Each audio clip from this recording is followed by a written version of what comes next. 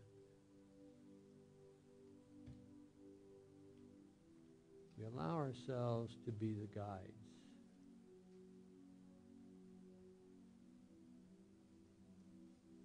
The guides that are present to steer those who have a need for guidance, to offer the light of encouragement, of blessing, of love.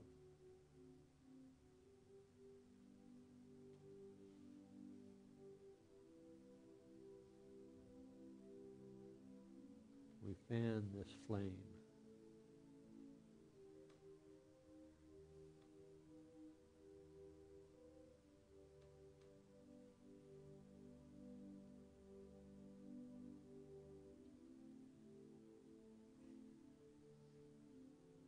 And in this awareness of the power that resides in us to be the Christ in this moment, we give thanks. And as we come back into this time and space, let us come back sharing the words of the Lord's Prayer.